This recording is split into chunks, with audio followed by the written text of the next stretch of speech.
We'll hear argument this morning in Case 20-1530, West Virginia versus the Environmental Protection Agency and the consolidated cases. Ms. C. Mr. Chief Justice, and may it please the Court, in Section 111 of the Clean Air Act, Congress directed EPA to partner with the states to regulate on a source-specific level, which means identifying measures particular buildings can take to reduce their own emissions. The D.C. Circuit gave EPA much broader power to reshape the nation's energy sector, or most any other industry for that matter, by choosing which sources should exist at all and setting standards to make it happen. No tools of statutory construction support that result. First, electricity generation is a pervasive and essential aspect of modern life and squarely within the state's traditional zone.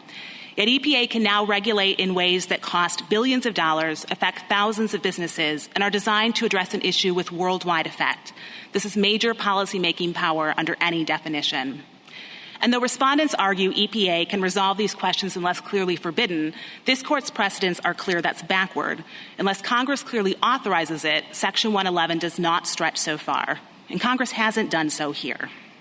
Second, the words Congress did use in the context where it placed them confirm Section 111's traditional scope. Read together, key statutory terms, like the requirement standards before individual sources and focused on their performance, show that Congress did not greenlight this transformative power. And finally, standing is no reason to avoid the merits. We're injured by a judgment that brings back to life a rule that hurts us and that takes off the books a rule that benefits us.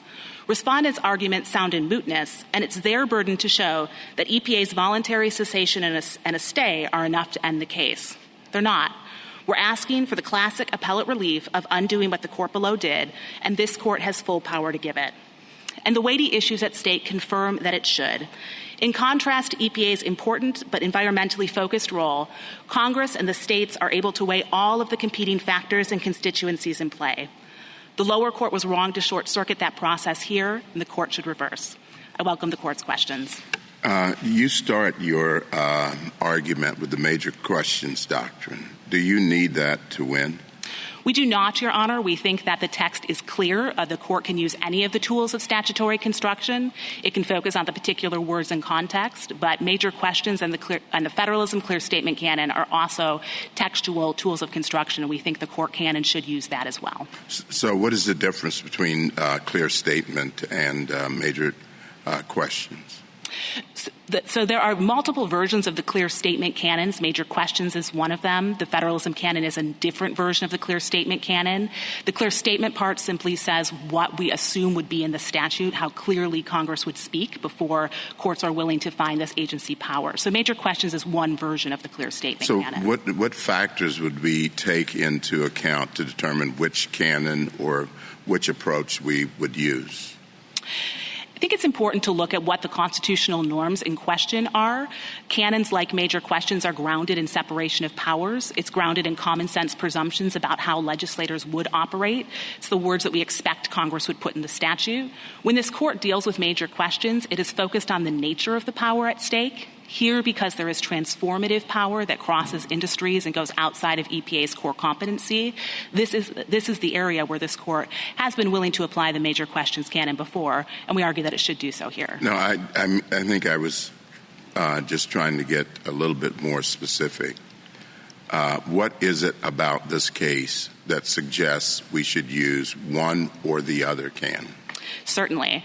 The power that EPA was claiming, and the Clean Power Plan is one example of that power, and the power the D.C. Circuit gave it to go further would be a new and transformative variety of agency power. That is a major policy question, and so that is the sort of thing that courts are not willing to assume that Congress implicitly delegated those sort of questions. So does does the text of a statute change simply because the problem is a big problem? No, Your Honor. It's not a matter of the text of the statute changing. The clear statement canon is a text-based canon. It looks at the words that we would expect to be in the statute. Now, certainly, if the statute clearly allows this power, we're not asking the court to ignore that because we would say that actually satisfies the clear statement. Thank you. I just want to follow up a little bit because I'm not quite clear what your position is. So the major questions doctrine you would categorize as simply a variety of the clear statement doctrine? We would, Your Honor. I would say that the major questions doctrine is satisfied when there is a clear statement in the statute that said that Congress, in fact, intended to give this power to the agency. At some of the briefs talk about it as being, I don't quite know what the right word is, being informed by constitutional questions of non-delegation or delegation. Is that part of your submission or not? We have argued non-delegation under the constitutional avoidance canon. We think that if Section 111 is read appropriately with the limits Congress put in, there is not a delegation problem. But we do recognize that there's significant overlap between major questions and non-delegation. They both get at the same constitutional norm of separation of powers of what Congress would and would not be presumed to delegate to an agency. Non-delegation is asking the slightly different question of can Congress delegate and has it given sufficient guidance. Major questions is asking the threshold question, in fact, did Congress delegate? And here, no matter what the answer is on the non-delegation question, Congress did not actually delegate.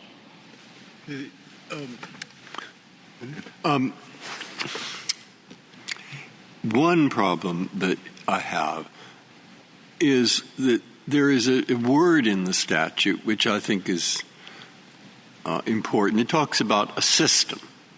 And so EPA has to have a system for existing plants. So what is that system? Now, I tend to agree with you that normally if you interpret the word system so that it totally 100% changes the opposite, the economic system of the United States, that's a little far. It's hard to believe that Congress delegated that. But you want to jump from there to the idea that it has to be plant by plant. Now, that's at that point I say, but gee, it's easy for me to think of a system that they might choose, EPA, that isn't plant by plant or isn't within the fence, but isn't really a big deal. You want one? I mean, you know, it used to be years ago that you have under the PJM system, you have computers, and they still do. They turn on. You know, they turn on the electricity plants, least cost order, right, across the day. Okay, so many companies put in time of day metering, and therefore it's cheaper if you get your electricity at night and store it. And so EPA might say, hey, when you're doing that, PJM, or this isn't plant. This is the computer for about 100 plants. When you do that, add a cent to your presumed costs to reflect the fact that it's coal-based. Or subtract a cent when it's LNG-based and subtract 2 cents if it's solar-based. That's not a big deal. And if you think 2 cents is a big deal, let's make it a quarter of a cent. Okay? And so there we are. I have something that's fairly minor. Congress might well have delegated, and it is not within the fence. So I got your basic point. But it doesn't lead, it seems to me, to your basic conclusion. Well, Your Honor, if I can add to that point, the source-specific or inside and outside the fence line shorthand, that itself is not the major question here. That's the limit that Congress put in the statute. If you remove that limit, that's what shows how major the power at stake here is. Because once that limit is gone, EPA is not limited to something that's simply 2 cents or a quarter. EPA can... No, not at all. You can use your system. I mean, Walker, what was the case I wrote all that, and the court actually adopted it. I mean, you look at the individual delegation and you say, well, do we really believe on the basis of a number of factors, not just whether it's a big deal, that Congress would have delegated this power to this agency? That's what judges do. So let them do it. And it's certainly true that the court does look to a number of factors. The court's major questions cases have looked at those. But again, this isn't simply the matter of the particular exercise of agency power in this rule here. That's not how this court has proceeded. If we look at the Brown and Williamson case, for instance, this court was faced with a particular tobacco marketing rule. But when determining whether it was a major question, the court looked at how far the theory of statutory interpretation... But I think what Justice Breyer is suggesting is that works against you rather than for you. In other words, inside the fence reform can be very small or it can be catastrophic. And inside the fence, there are inside the fence technological fixes that could drive the entire coal industry out of business tomorrow. And an outside-the-fence rule could be very small or it could be very large. So the rule that you're saying sort of emerges from this statute, which is an inside-the-fence, outside-the-fence rule, bears no necessary relationship to whether a rule is major in your sense of expensive, costly, destructive to the coal industry. It just bears no necessary relationship to that at all. Your Honor, I don't think that's true because there are, of course, limits Congress put in the statute, and they make sense with this source-specific limitation. EPA has to focus on systems that are achievable, lead to achievable emission reductions that are adequately demonstrated. Those are constraints that make sense for a source-specific requirement. They don't make sense when EPA is regulated at a grid-wide or nationwide level.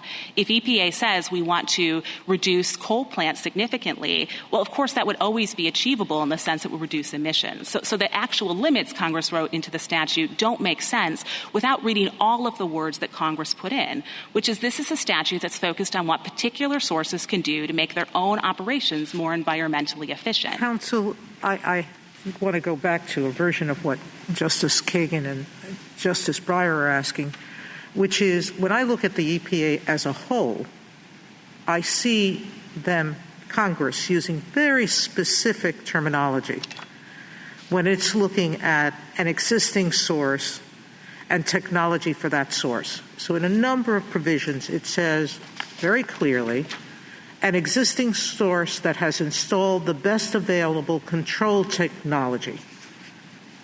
That very much inside the fence. An existing source that has installed the best available technology. That's in at least two provisions.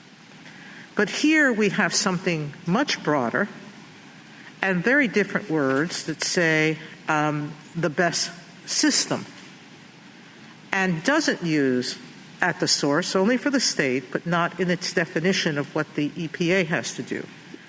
So how do I give meaning to those two different words? And then secondly, assuming that answer, okay, Massachusetts versus EPA said that carbon dioxide is a pollutant under the Clean Air Act. So that's clear, right? We're not challenging that, correct? All right. You're not challenging AEP Connecticut, where we said that Congress clearly delegated to the EPA the discretion about whether and how to regulate carbon dioxide, correct? We are not disputing the portion that said Congress spoke to whether and how. We are disputing that how means that EPA can do that. I understand what you're saying, but this is really a step further than anything we have said before. All of our other cases, whether it's regulation of tobacco or regulation of evictions under major questions doctrine, have not addressed the how. Now we're going to the how, and you want us to look at the how. Now, Justice Kagan said inside the fence line requirements themselves can lead to generation shifting because some of those could be so expensive that they force generation shifting. So if that's the case, how do we define this major question? It can't be that what Congress has chosen might lead in or outside the fence because there's some out-of-fence activities that don't necessarily lead to generation system changing. Biomass, which the ACE rule precluded, only require certain plants to burn wood.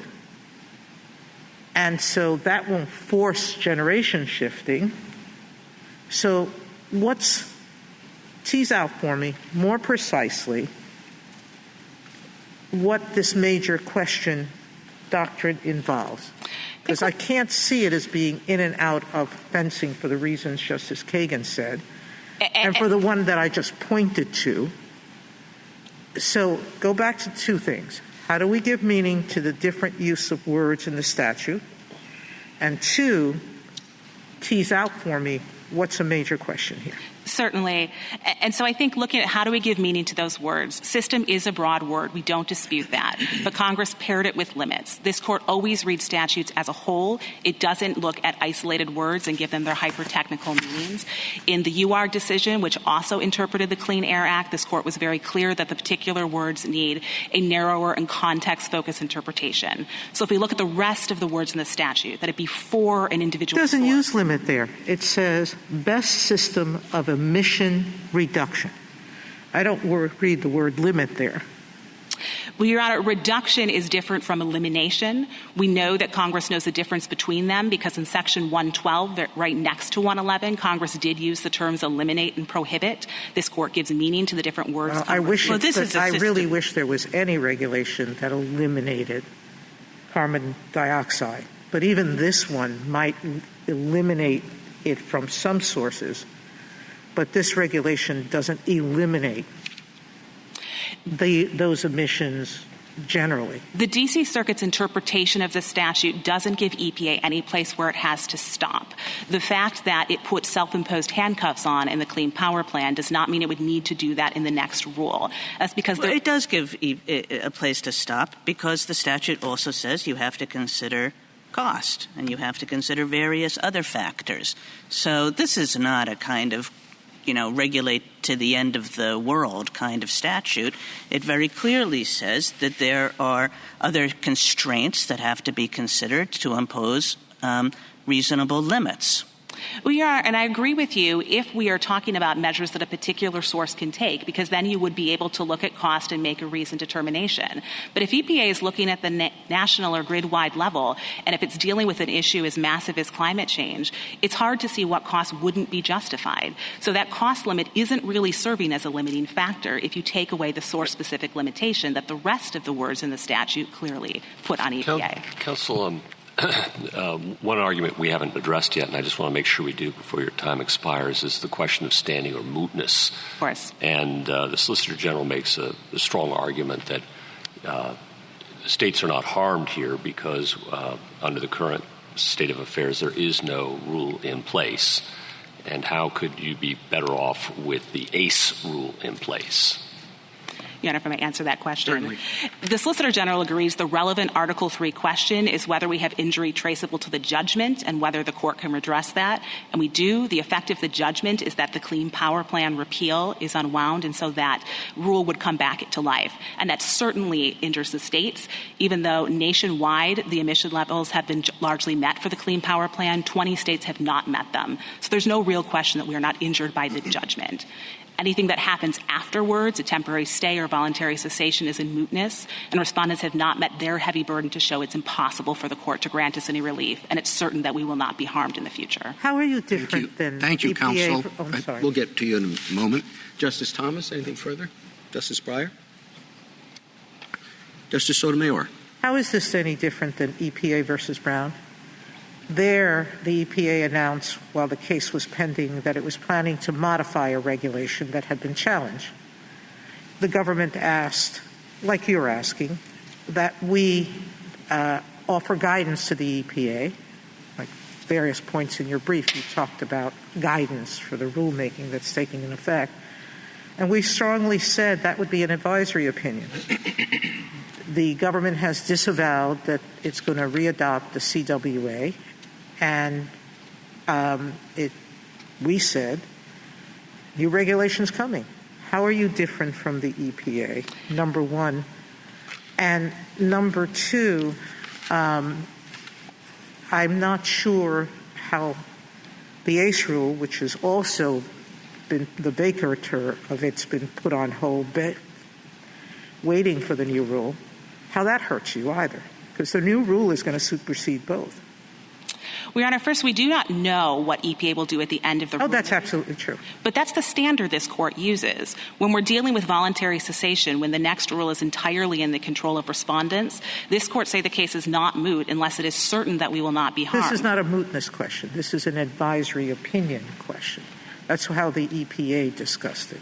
Of course, Your Honor. And in that case, we would look towards the prudential factors. I think it's important to note it is routine for this court to rule on the merits of agency cases when rulemaking is ongoing. Even further in this case, we can look to the Waters of the United States cases, the 2018 decision in National Association of Manufacturers.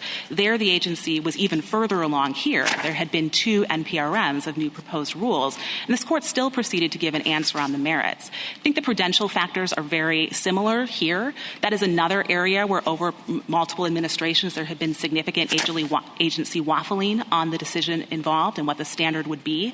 And this court found that it was not a mootness question. In fact, this court said the parties did not argue it, and for good reason. And I think the same prudential factors weigh strongly here. This is a clean legal issue, and this is an area where the parties need certainty. The states and regulated parties make decisions decades in advance. So there's no jurisdictional bar to the court giving the answer, and there are very strong prudential reasons why it should. How does it change being an advisory opinion? It's not an advisory opinion because the court can still give us the relief of undoing the actual judgment. The Clean Power Plan repeal would, in fact, be final, and the ACE rule would come back. Your Honor asked about the ACE rule, how it helps us. That is a rule that is respectful of the limits Congress wrote into the statute. It's highly deferential to the states, so that is a rule that helps us. Even if EPA were later to change the rule, they would still have to have the additional burden of accounting for the Fox factors and reliance interests. So it would be harder for them to make a change than simply regulate on a blank space. So that shows how no matter what EPA may do at some point in the future, that doesn't change the fact that the court can and should give us relief today based on the particular rule before it. Justice Kagan? General, you were responding to Justice Breyer's point that system is a very broad rule by saying that there are other phrases in the statutes that point the other way. I think you were interrupted, might have been by me. But were you going – I think what you were going to say, tell me if I'm wrong, is to point to the phrase standard of performance for any existing source. Is that right? That is certainly one of them, Your Honor. The major one? The big one? We also think that Section 111A1 has particular textual-based cues as well, yes. Okay. Well, in the absence of your telling me what they are, well, as you say, the for any existing source comes from D1, not from A1. And, of course, D1 applies to the states. So this is more a clarification question than anything else. That would suggest that a state, even if it wished to, could not do what this rule does. Is that right? We do agree that the states are limited in setting a standard performance in the same way that EPA is limited when it sets the best system of emission reduction. Yeah, so, I mean, isn't that sort of odd? This is supposed to be this cooperative federalism system, and states are supposed to have a lot of flexibility. And if a state decides this is what we want to do, we think it's not very costly, we actually think it's less costly than some of the inside the fence alternatives, your reading essentially says too bad. I think there's two reasons why that's not a problem for federalism and state flexibility. The first is that states always retain inherent discretion to impose more stringent plans. So if a state or a group of states wants to have a trading program, they can do that. Section 7416 expressly preserves that right for the states. But I think the second reason is it's a false argument to say that more options for EPA leads to more options for the state. And the Clean Power Plan shows how that's true. The Clean Power Plan set an aggressive system that said that there were options for the state, but really there weren't, because states couldn't actually have other options other than generation shifting and reduced output and the extremely aggressive measures that EPA set in place. So this idea that giving EPA more flexibility helps the states is not true. We think that alternative is worse for the states. It is in fact important to give meaning to the actual tailoring that Congress put in 111D, which is when states have the emission limitation from EPA, they are able to tailor that to particular sources based on remaining useful life and other source-specific factors. That's written out of the statute if EPA can set anything as a system and apply it at any level. That's helpful to me. Can I ask you a different question, which is just this major question doctrine, like how big does a question have to be, or how do you know when it's big enough? I think this court has certainly applied it in different ways. There's sort of two lenses we can look at it on. It can be big enough within that particular industry where the statute operates. That's the MCI decision, which talks about which particular telecom companies are subject to rate making or not. That may not be as massive on an economy-wide scale, but it had a major change in that statute, and this court found that it was appropriate.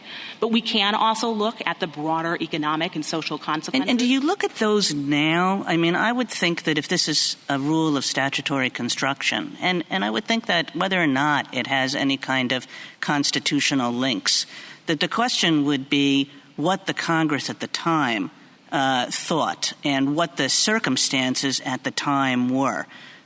It seems to me quite irrelevant to rules of statutory construction under the theories that this court has most frequently used in recent years about if we look around the world today, we see that this particular rule has a big impact.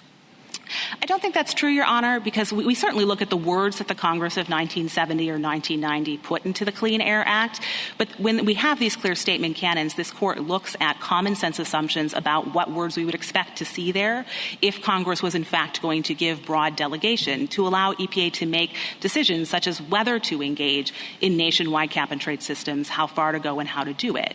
So I think those common sense assumptions are true for all Congresses. And again, what this court is doing is looking at the actual words that Congress put in. Well, but the actual words, unfortunately for your position, says system.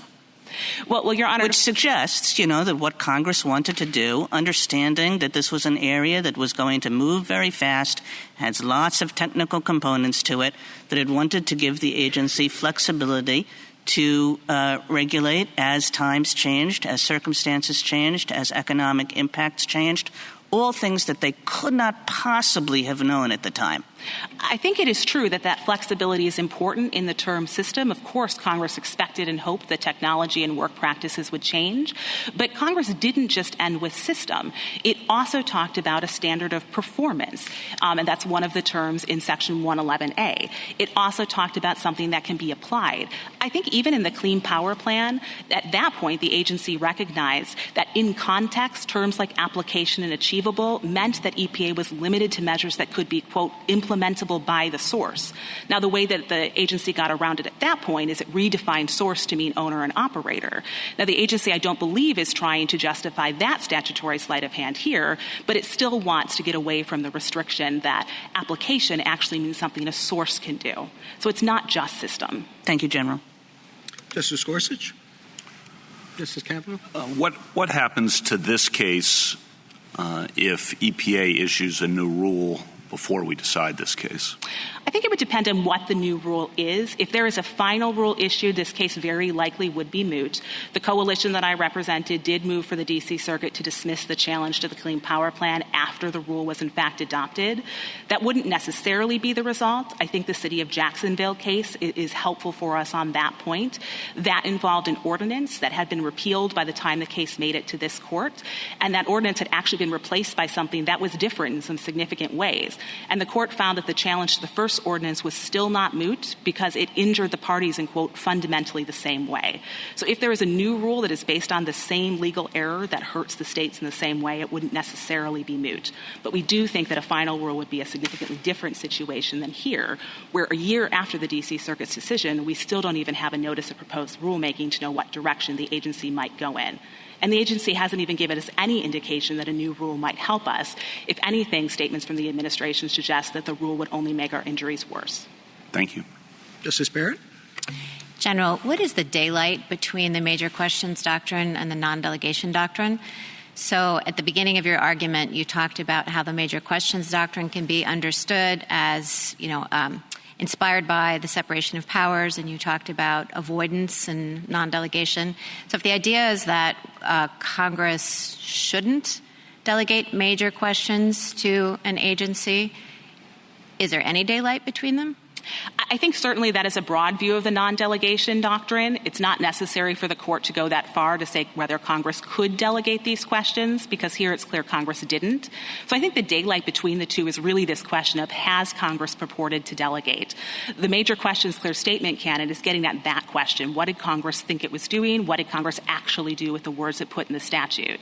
And then it would be a separate question to say, if Congress clearly said, EPA, you may go forward and exercise this transformative power, that might be a separate non-delegation question. Well, when you say, let me just push you a little bit on what you mean by clear statement. Are you using the phrase clear statement to mean a linguistic canon? In other words, we would expect Congress to use a clear statement because one would. It would be common sense for one to say something like this very clearly and precisely. It would be common sense for Congress to speak clearly because this is the sort of issue that we assume Congress would handle itself. And so if Congress is not going to handle this sort of major policymaking question, at minimum, it would clearly direct it to the agency. So when you say clear statement canon or clear statement rule, you're using that synonymously with like a linguistic canon? It is similar in that sense. If what you mean by linguistics is that it is text-based, that is true. We're not asking the court to change the text that's in the statute. It's a question about what is the text we would expect Congress to have put there. So it's in this particular class of cases, Congress's silence is unambiguous that it did not give that power to the agency. How does this work? I mean, I had thought, which is only one way of looking at it, that we have a whole U.S. code filled with delegations to different agencies. And many of those words are fairly technical. But we're asking a question when the agency does something. Would a Congress that passed all those words really have intended that agency to have the power to do this thing under those words, which doesn't say so explicitly?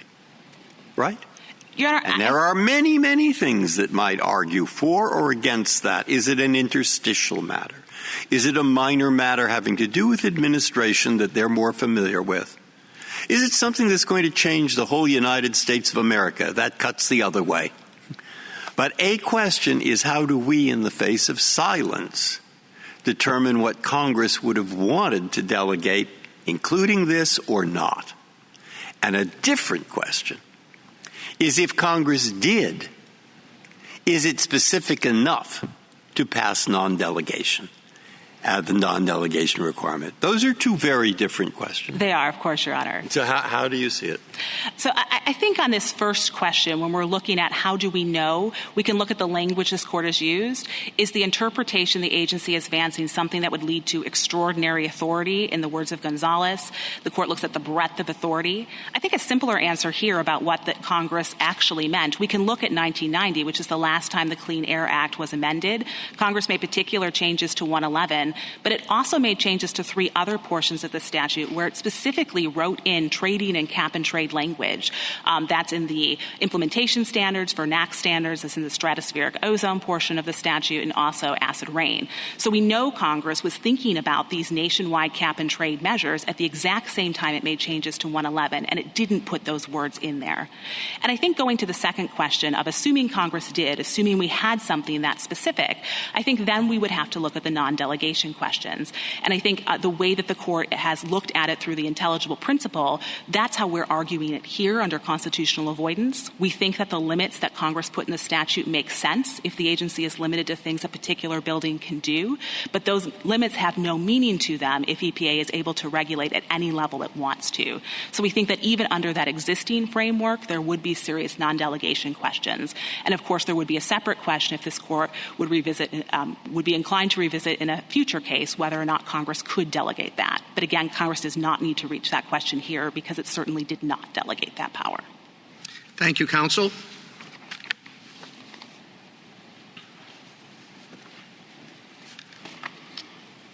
Mr. Roth. Mr. Chief Justice, and may it please the Court.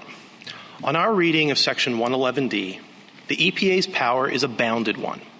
It takes an existing pollution source as a given and asks what emissions rate is achievable for that source. Respondents, however, want to divorce the EPA's best system of emission reduction from the particular source that's being regulated. That would allow the agency to effectively dictate not only the technical details of how a coal plant operates, but also the big picture policy of how the nation generates its electricity. What is the right mix of energy sources for the nation? And for that matter, also how the nation uses its electricity. And the same would go for every other carbon-emitting industry. That immense authority cannot be reconciled with the statutory text and structure, let alone with the major questions doctrine. With that, I welcome the Court's questions. Could you give us just a walk through the statutory language that makes the distinction that you're talking about? Yes, absolutely, Justice Thomas. I think the key language in the statute is in D1, which talks about establishing standards of performance for any existing source. And I think virtually every word in that phrase confirms our interpretation. We're looking at a source, and we're asking how can it better perform from an emissions standpoint while existing. Respondents' interpretation doesn't fit with any of those words because they're not looking at a source. The source doesn't have to be performing. It can be shut down, and the source doesn't have to continue to exist. So I would say that the very idea of a standard of performance confirms that we need to be looking at measures that the source can take to do better from an emissions standpoint. There's quite a bit of talk about outside the fence and inside the fence. I don't know how you can draw such clean distinctions. It would seem that some of the activity that you might think is source-based is also outside the fence. How do you make those distinctions? Yeah, Justice Thomas, I think it's shorthand that isn't exactly precise. So the way I like to think about it is this a measure that would reduce the emissions rate from this source's operations? If it is, then it's within the scope of the statute. But it would seem as though that EPA could regulate the source in a way that actually requires change, for example, in the mix of energy generation. That, for example, that the cost of running a facility is so high that you begin to change your generation sources, say from coal to natural gas or natural gas to solar. So, Your Honor, there absolutely could be incidental effects of a regulation that is a valid regulation, right, that have the effect of causing some generation shifting. That's not what we're objecting to here. I mean, there always could be incidental effects of regulation. Our objection is that the EPA's objective, right, the whole design of the Clean Power Plan and that reading of the statute is that the agency can include in its best system measures that are calling on the plant to operate less or not at all. But what's the difference? If you can do it indirectly or directly, isn't it the same result? You don't have to. EPA doesn't have to say we are doing this for the purpose of requiring you to change your energy generation mix.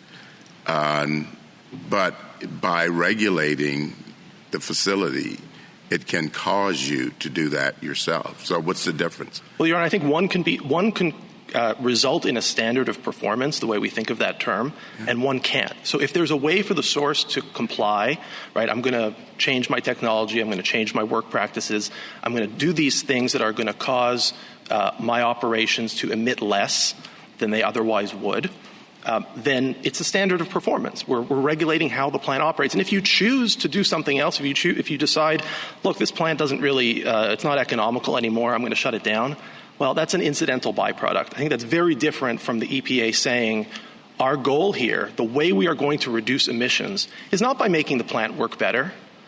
It's by not using the plant at all. I guess just given the way the grid works, this distinction between incidental and not incidental does not strike me as very convincing. Because the way the grid works is it prefers cheaper methods. And so EPA could come out with a rule that is very plant by plant, but that makes coal plants hugely more expensive. I mean, this is essentially what the market is already doing, but EPA could do it faster. And the result would be that the grid would choose less of its product. And that and you can say that's incidental, but it's like a necessary one-to-one relationship. It will just happen. And so there's no real difference going back to Justice Thomas's point. Inside the fence, outside the fence, it's all going to have the same result. Well, Your Honor, I think the difference is in terms of what the statute is asking the agency to do and having the agency perform that task.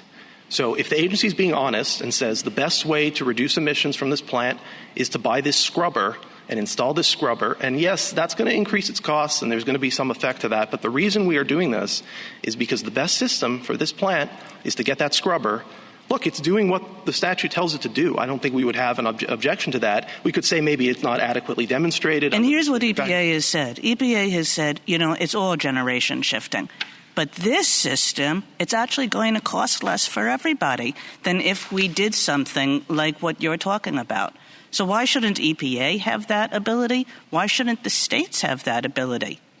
Well, Your Honor, I think EPA doesn't have that ability because I don't think that's what the statute is designed to do. I think the statute is designed to set performance standards for sources, which I think necessarily is focused on how well is the plant going to perform. Although you have why isn't it? The administrator shall prescribe regulations which shall establish a procedure similar, which establishes standards of performance, which includes system, for any existing source, okay? Which it would apply if such existing source were a new source. All right, that's what we're supposed to do. Right. So what we do at EPA is we say just what I said before.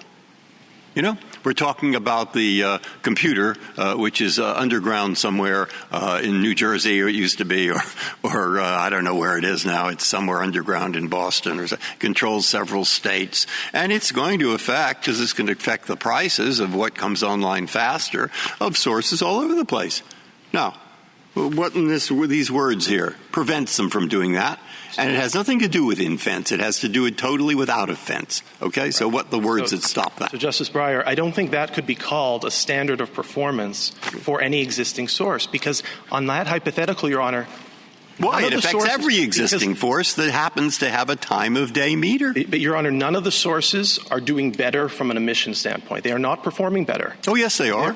They are, in fact, well, regardless of that, what in the language here says that doesn't apply to existing sources. Do you like any fish at all? If you like any fish, namely every fish in the world, then you also like salmon, which is any fish. Okay, got it? Yes. Okay, so here we have a rule, because it applies to PJM online, outside the fence. Right. And of course it affects and thereby applies to all the plants that have time of day metering, which are, let's say, 50% of those in the United States. Justice Breyer, if I understand the hypothetical, I don't think any plant on that hypothetical is emitting less other than by virtue of operating less. In other words, it's not about... No, what it does... Oh, yeah, a different machine of generating is put online. It's number 3 that comes after 1 instead of number 2. Right, so the regulated source, Justice Breyer, is just operating less. It's not operating better. I don't think that's a standard. Okay, where does it say better? Well, it says standard of performance. So let me give you an example, Justice Breyer. We talk about standards of performance all the time when we're talking about fuel performance standards for cars, right? When we use that phrase, what we mean is, I can get 30 miles a gallon. I can get 35 miles a gallon. We don't mean I can take the bus. We don't mean I could stay home. Yes, you're using less fuel that way. That's not a standard of performance. I think the same is true here. Sure, we can shut down the coal plant, and it will emit less, but it is not performing better. I don't think we can refer to that. The problem I have with your argument is that you're looking at system as involving just the one plant. But the entire structure of the EPA, if you look at 7410, which 7411 says, you look at, in looking at the structure of the plan, that very directly says that the state's plan can include incentives such as fees, marketable permits, and auctions of emission rights. Right. So I look at that, and that's generation. That's all the things that your state petitioner's council says states can't do. It's out of the fence. Okay? And so are you like her in saying the states don't have the rights to do auctions or credit systems, et cetera? I think not. From your brief, it was very clear to me that you said states had those inherent rights, and I look at 7410, and it's clear that the statute, all right? So let's go that far, and now we're going to go to what you were answering for Justice Breyer. System can't mean the reduction by one plant, because that's not going to meet the overall standard, which says we don't want to reduce carbon monoxide or carbon dioxide in one plant. We want to reduce it across the system by 30%. And across the system may be that plant A is not going to reduce by 10%, but it's going to go into the market and reduce by 5%, but someone else is going to reduce by 50%. And we're going to even out so the system, the ozone layer, has 30% less. So assume that position. How can we say that it is part of this plan to limit, part of the statute to limit what the EPA or the states are doing with respect to how to reach the best system reduction that can be reached? Okay. Thank you, Justice Sotomayor. I think your question actually perfectly tees up the distinction between Section 7410 and Section 7411. I think they are fundamentally different types of provisions. Section 7410 is about getting to a certain level of pollutant in the ambient air. And so if that is your goal, if that's what the EPA is trying to do, it makes perfect sense to say we're going to have the plants, trade, and we just want to get to this level in the ambient air for the whole area. 7411 is a different animal because it is focused on the source, the frame of regulation. But doesn't 7411 say that the states are to use a procedure similar to that provided by Section 7410? Sure, Justice Kagan. The procedures are the text says, go look at 7410. For the procedures. Now I'm ready. For the procedures, Justice Kagan. And the procedures are the state comes up with a plan, submits it to EPA. I agree. They're similar in that respect. But in terms of the way they're designed and the substantive goal of those two provisions, they're totally different types of provisions. Again, one is focused on the levels in the overall area, and one is focused on making sure these sources operate as best as they can. But again, Justice Sotomayor is correct, right, that the necessary consequence of your argument, as it is of General C's argument, is that the states can't do this either. So let me address that separately. I think there are two questions. I think the first question is how do we set the standard of performance? And I think in that sense, yes, absolutely, the states are on the same plane as the EPA in identifying the best system. The states are governed by that as well. I do think there's a second question, potentially. It's not an issue here, which is the state also has the power over implementation and enforcement of the standards. And so you could have an argument that when it comes to compliance, the state can treat certain things as satisfying a standard, by looking at trading or other beyond-the-fence measures. Well, not if your statutory interpretation is correct, you couldn't. I don't think that's right, Your Honor, because I think it's different. You keep on telling us this is all about plant by plant by plant, and just because it says standard of performance for... And, Your Honor, I think that's how the standard gets set, but there's a separate question of how the standard gets satisfied. And there are lots of situations in which we distinguish between those things. They are different. There's different statutory language. They obviously implicate different canons. I mean, the question's not presented here, so I'm not staking out a firm position. I'm just saying I think there is room to argue about that because, again, our concern is how is the EPA setting the bar? We're not looking at how are you going to meet the bar. I think those are separate questions. I would think that, that the EPA setting the bar, I mean, that's far less regulatory than the state saying, how are you going to meet the bar? I mean, one of the oddities of this case is that the way this works is the EPA can say something, and then basically states can say, we'd like to do something else. That the EPA is not directly regulatory when it says this. That's right. I think the EPA is setting the bar. The states are deciding how you get there. And there's an argument that they are entitled to give sources more flexibility, more ways of getting there. Right? I think that's less regulatory because it's giving them more flexibility. And I think it's just, again, it's a different question that I don't think is presented by this case. Justice Thomas? Justice Breyer? Anything further? Justice Alito? Justice Sotomayor? Just one question. In the petition below, you sought vacature of the ACE rule, correct? That is correct. And the CWA is no longer in effect. You got the ruling you wanted, vacatur of the ACE rule. That's been put on hold. So, but how do you have standing? Well, Your Honor, we asked for vacatur of the ACE rule because we took the position that the EPA couldn't regulate this at all. And so we were asking for no rule as opposed to the ACE rule. Yes, no rule is better than the ACE rule. But the decision below didn't just vacate the ACE rule. It vacated the ACE rule and revived the Clean Power Plan. And I understand the agency has said we're going to update the Clean Power Plan. It didn't quite do that. It said that the CWA was vacated on an erroneous premise, and it sent it back for the government to figure out what it was doing. Well, it's now said we have a new rule. Well, Your Honor, it set aside, what the judgment technically did was set aside the ACE rule, including the embedded repeal of the Clean Power Plan. Oh. And the agency has now said, well, we're going to update it. Right, it's out of date. We've got to change some dates. We've got to change some figures. But that doesn't moot the case. We still obviously have a dispute about what the statute means and what the agency is allowed to do. Thank you, counsel. Justice Kagan? Mr. Roth, I'm going to give you sort of like what I take to be the major questions doctrine as this court has stated it in prior cases, principally Brown and Williamson and UARG. This is like my understanding of these cases. And I would like you to tell me whether you think I have the right understanding or the wrong understanding. If the right one, why you fit into it, and if the wrong one, whatever. So my understanding is there's ambiguity in the statute. That's the first condition.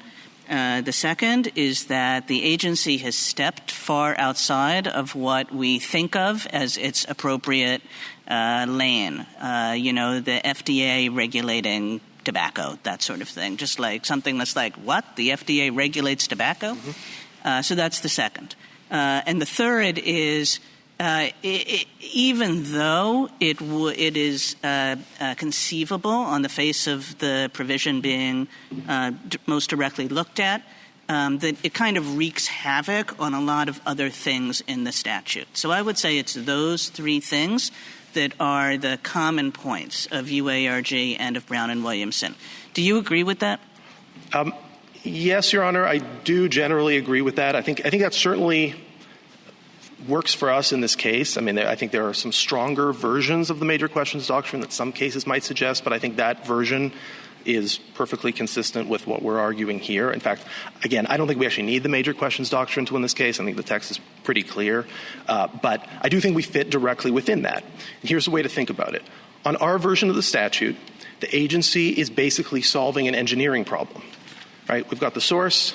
It's taking coal. It's turning it into electricity. We want to minimize the amount of emissions. When it's doing that, it's a classic administrative technical type question that we expect the agency to answer. On the respondent's interpretation, the agency is asking questions like, should we phase out the coal industry? Should we phase out coal? Should we build more solar farms in this country? Should we restrict how consumers use electricity in order to bring down emissions? Those are not the types of questions we expect the agency to be answering. I feel like a little bit of a broken record, but I'll just bat this one back to you. You can do that with source-by-source regulations. If that's what EPA wanted to do, I have a basket full of source-by-source regulations that would allow them to get their way on all of those questions. It just has no necessary relationship to this fence, non-fence way of thinking of things. Your Honor, I respectfully, I don't see it that way. I think if the agency is restricted within the fence and to measures that the source can use to reduce its own emissions, I think it's quite circumscribed of an analysis. And yes, it can do things that are going to be expensive, and maybe there will be some consequences to that. And if they do, we may be having a different fight about whether it's adequately demonstrated under the statutory factors. But it's just a fundamentally different order of question and order of inquiry that the agency is engaged in. And I think when you get to that high level of how should we generate electricity, how should consumers use electricity, we have just gone so far beyond what we would expect the agency to be doing and what the agency has done for 40 years under this provision. Thank you. Justice Gorsuch, Justice Kavanaugh, Justice Barrett. Just one question. I'm not sure that you quite answered Justice Kagan when she was asking about your formulation of the major questions doctrine, because she described it as, in Brown and Williamson, the FDA staying in its lane. What? The FDA can regulate tobacco. Or if you think about the eviction moratorium case from earlier this term, it was what? The CDC can regulate the landlord-tenant relationship. Here, if we're thinking about EPA regulating greenhouse gases, well, there's a match between the regulation and the agency's wheelhouse, right? So you're describing something a little bit different than Justice Kagan was asking you. You're saying when you look at the scheme, this is a really big deal. How do we decide that? That's a little bit different than a mismatch between the subject of the regulation and what the agency does. So actually, Justice Barrett, I think it is a mismatch in this pretty much the same way, because I think if you look at the Clean Power Plan and that interpretation of the statute, the agency really isn't regulating emissions. It's regulating industrial policy and energy policy, right, that is going to have downstream emissions consequences. It's not actually saying, here's how you can reduce your emissions. It's saying, well, we can do the market differently in a way that we won't need you at all. And then, yeah, sure, you won't have the emissions from the plant. I think that is just taking it on to again, a fundamentally different level in just the same way as Brown and Williamson and those precedents. Thank you. Thank you. Thank you, counsel. General Preliger, why don't we take a 5-minute break?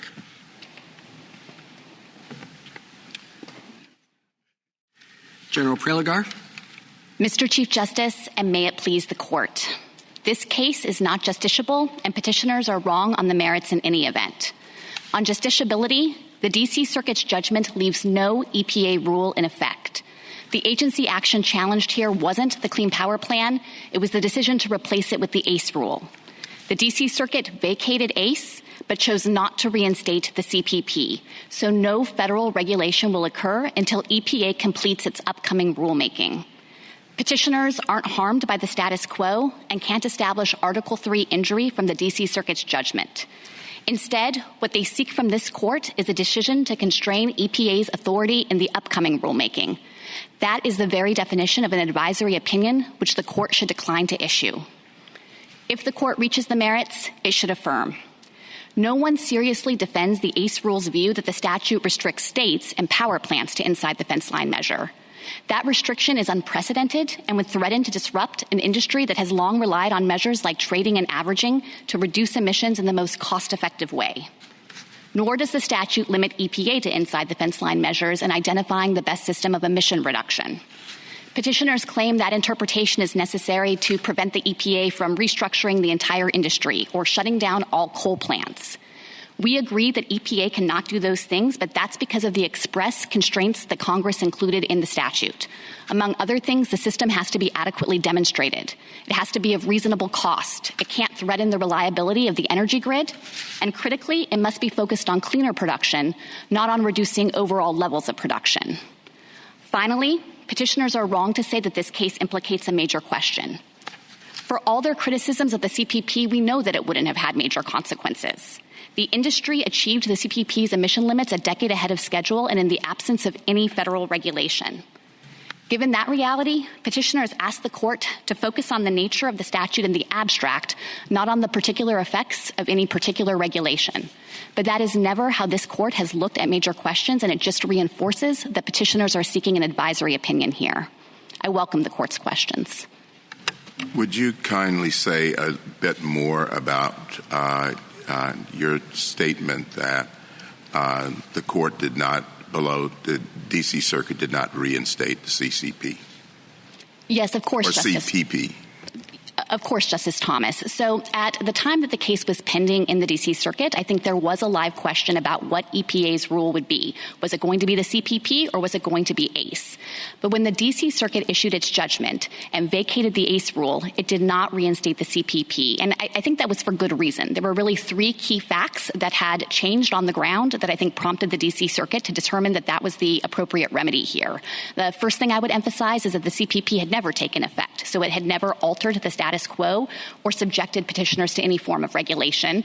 And then second, the industry had very much undergone tremendous changes, and so the CPP was totally obsolete. The emission limits had been satisfied, and the compliance deadlines for submitting state plans had come and gone. And then the third fact I would point to is that EPA had made clear that if the ACE rule were invalid, it was going to go back to the drawing board and it would do a new rulemaking, which is what it's currently doing. It did not seek to breathe new life into the CPP, and I think therefore the D.C. Circuit recognized that the CPP was gone and it wasn't coming back. Well, I don't understand. I must be wrong. So just tell me I'm wrong. Look, I thought that the agency, the EPA, said we're getting rid of the CPP. And the reason we're getting rid of it is because our interpretation of the law is ACE. Is that right? That's correct. Okay, that's what the so ACE then rule did. They go to the D.C. Circuit, and the D.C. Circuit says, no, your interpretation of ACE is wrong. Well, if their reason for getting rid of the CPP is ACE, and if ACE is wrong, and then you send it back to the EPA, why isn't CPP back? Because they've never had any good reason for getting rid of it. Because there's a well-developed body of administrative law that speaks precisely to that issue in the D.C. Circuit about what the effects will be when a rule is invalid and vacated. And it's not the case that the prior regulatory regime always and invariably springs back into existence. Instead, the D.C. Circuit has made clear that it resolves that on a case-by-case basis, and sometimes it's appropriate to put the prior rule back into effect. Okay, and what did they say here? And here we think the D.C. Circuit's judgment notably did not put the CPP back into effect. It only vacated ACE. And then the D.C. Circuit confirmed that that was the best reading of its judgment when it issued the partial stay of the mandate to make clear that in the interim until EPA conducts its rule. So in other words, they said, EPA, you're wrong about ACE. But EPA, even though that was the only reason you gave for getting rid of CPP is not back. Yes, that's how we interpret the D.C. Circuit's judgment. If I read that interpretation. Now, if I don't agree with that, I don't know if I haven't really read it, but I'll go read that, and then suppose I don't agree with you. I think, oh God, they're going to send it back. CPP will back, and you are in the midst of a new rulemaking. So how do you get rid of CPP? I mean, one, you have the power not to prosecute, pretty broad power, but that's plant by plant. Two, you have a power to suspend things for good cause. The good cause, you don't have to go. You wouldn't have to get rid of CPP via rulemaking because you can do it quickly through good cause. Is there anything else you have? Well, Justice Breyer, I want to resist the premise in the first place that the CPP could possibly come back into effect. Among other things, all of the key compliance deadlines for the submission of state plans have come and gone. So EPA would need to do a rulemaking regardless, as your question suggested, in order to even sensibly try to implement the CPP. But it said just the opposite. It is not seeking to reinstate I got that CPP. Point. I just wonder, maybe I'm just curious about it. How can an agency get rid of a rule it doesn't want if it doesn't want to go through a big rulemaking in order to get rid of it because it wants to do something else? Well, I think to the extent that you've put your finger on it, that's a really good reason why the D.C. Circuit didn't reinstate the CPP. And I should emphasize, no one was advocating to have the CPP put back into effect for all of the facts that I identified for Justice Thomas. Here, when we filed the motion for a partial stay, the other parties consented to that. And we were on record making clear in the D.C. Circuit that if ACE were invalidated, EPA was going to conduct a new rulemaking. That's exactly what it's doing, and so no federal regulation is in place. Before the D.C. Circuit ruled, ACE was on the books, and they liked it. After they ruled, ACE was off the books, and you don't like that. Well, I don't understand why that's not fully justiciable. Well, it's certainly true that they liked the legal analysis in the ACE rule. But I think the key thing to recognize here is that they aren't actually harmed in an Article 3 sense from the absence of regulation. That's the lay of the land now. The choice is, will there be no federal regulation while the rulemaking is completed, or is ACE going to take effect? And they can't say that they have any concrete injury or harm from not having the regulation of ACE, from not having to start working on state plans that are just going to become overtaken by events when EPA completes that rulemaking. Instead, what they're focused on is the effects of what's going to happen in the future. They're very I gather their position would be it's just because there's no regulation doesn't mean we're happy. They would like regulation according to their particular perspective. They'd like good regulation, which they think they had with ACE, and now they don't have it. Again, why isn't that a justiciable harm? Well, Mr. Chief Justice, nothing prevents them right now from regulating however they wish. If West Virginia today wants to start regulating consistent with what ACE contemplated, it can take whatever actions it wants to take with respect to the sources in its state. So there's no impingement of its sovereign prerogatives. They right now have full authority to undertake whatever kind of regulation they'd like. What they don't have an injury from is the absence of having a federal regulation in place that would impose additional regulatory burdens on them in the meantime. Counsel C said, General, that 20 states were not in compliance with the CPP. What do we make of that? Because you said the industry has reached the limits, but 20 states haven't. What do you make of that statement by her, and why is that fact not important? So I think that's incorrect when you look at the analysis that EPA conducted when it repealed the CPP. And in that regulatory impact analysis, what EPA observed is that taking into account delayed implementation, which would be necessary, and looking at the flexibilities that are offered by interstate trading, there would be no difference between a world where the CPP took effect and one where it didn't. On a nationwide level, the emissions limits have been reached. And so effectively, there would be no cost to states to engage in that interstate trading to get their limits below the requisite levels. And for that reason, in terms of costs and benefits, what the repeal rule said is no cost savings to states from repealing this because it wouldn't impose any burdens on them, and also no further benefits with respect to further emissions reductions because we don't expect that there would be any further emissions reductions under the CPP itself. What's the status of the new rulemaking to the extent you can share? EPA is still undertaking preparatory activities. It expects to issue a notice of proposed rulemaking by the end of this year. In the past, it's taken about a year after that to issue a final rule. Counsel, there are this year, the calendar year? This calendar year, that's correct. There are two questions I have. At least one brief, I think it might have been two, claims that the Clean Power Plan placed more stringent emissions on existing plants than it did on new sources, which seems, I don't understand how that makes sense. And number two, what I'm troubled by is not generation shifting, quad generation shifting, because as very clear in the questioning, and I think by logic, there could be some plant source changes that could force generation shifting anyway. So it's not generation shifting quad. But I think what the major issue that might trouble me is the claim that the emission standards that you set force states to do generation shifting, that you have not given them options not to generation shift. You list out a whole bunch of options, but I thought one of their claims was that no matter what they did, they still had a generation shift. So could you answer those two questions? Old and new plants, and whether there is, have you exceeded your authority by forcing the states out of choices? Yes, and I'll take those questions in turn. So first, with respect to the argument that the existing source standard under the CPP was more stringent than the new source standard, I think that's incorrect. And it's really trying to make an apples and oranges comparison. The two standards operated quite differently and critically had different timeframes. So the new source standard took effect immediately, whereas under the CPP, the existing sources wouldn't actually have to put into place any kinds of emissions reductions until 2022 at the earliest, or even 2023 in some cases. That means for the first 7 years that both standards were contemplated to be in effect, the new source standard was far more stringent because the new sources were already subject to that emission reduction. And then the second thing I would point to is that even after that initial period, the phase-in period, EPA has a statutory obligation to revisit the new source standard every 8 years to take account of any changed circumstances. And so there was no guarantee that that standard would remain unchanged and would function as a less stringent standard as compared to the existing source standard. To turn to the second aspect of your question, focused on whether the CPP effectively would have required generation shifting, The answer to that is no. The CPP itself emphasized that there were other types of mechanisms that sources could consider deploying, things like carbon capture and sequestration, natural gas co-firing. Those were not listed as components of the BESS system in the CPP, but they were available technologies. And just as a matter of on-the-ground realities, the coal plants in some instances have used those technologies to emit at levels below what the CPP contemplated.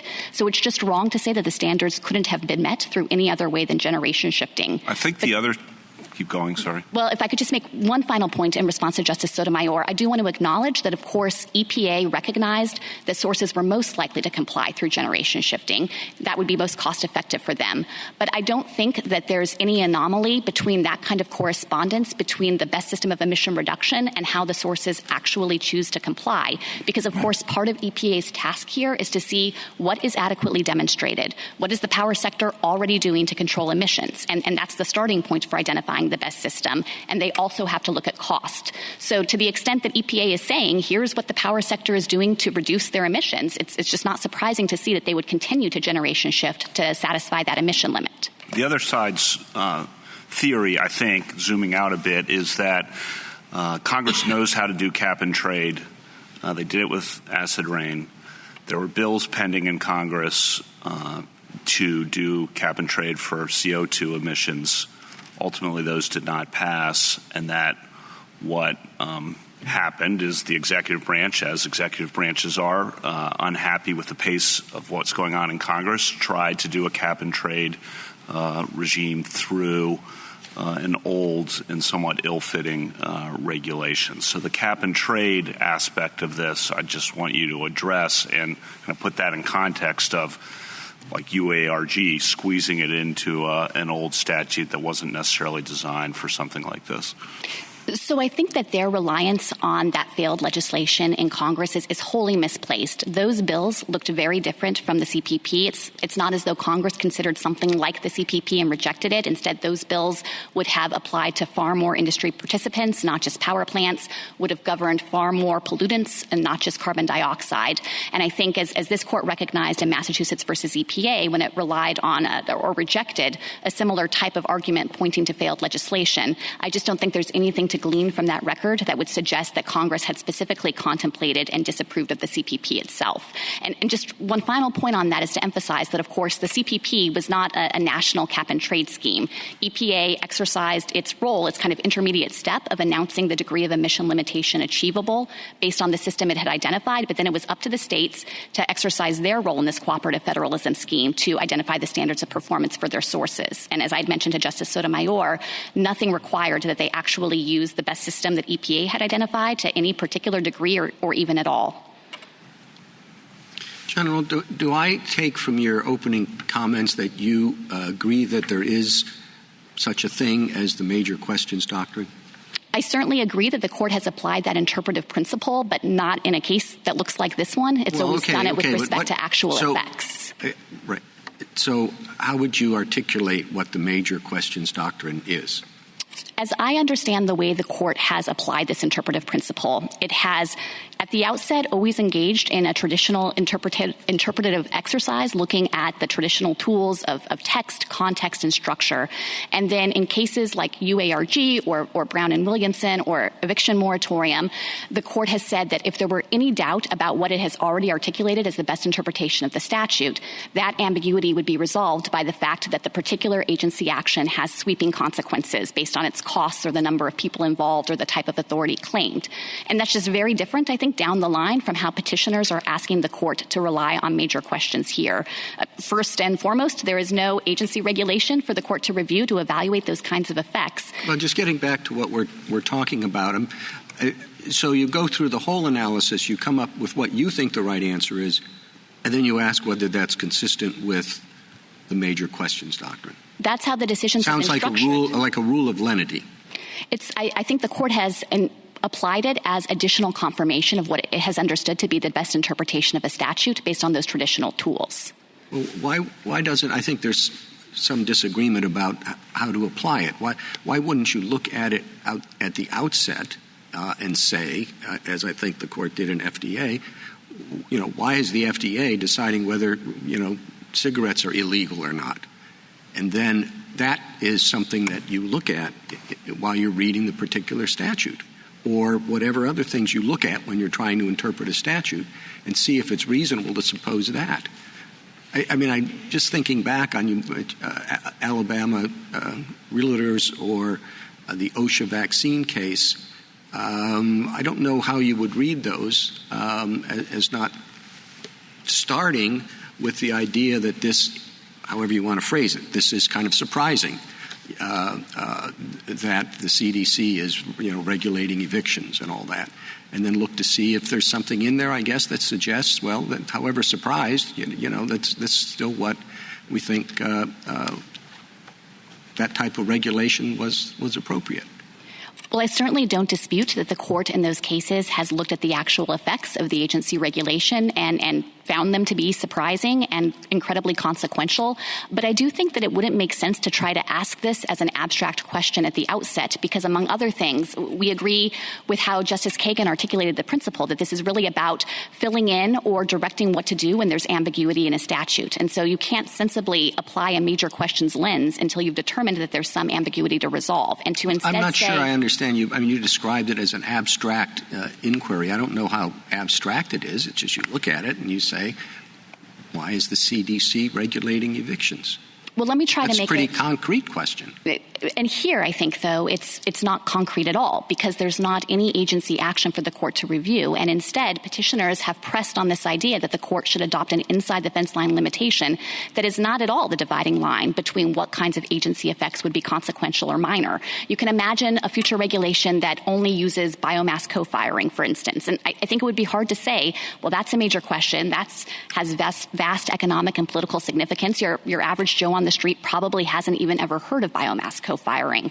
So here, I think it's particularly abstract because there's no agency action to review to try to put that major questions gloss on it. I mean, just you're shifting.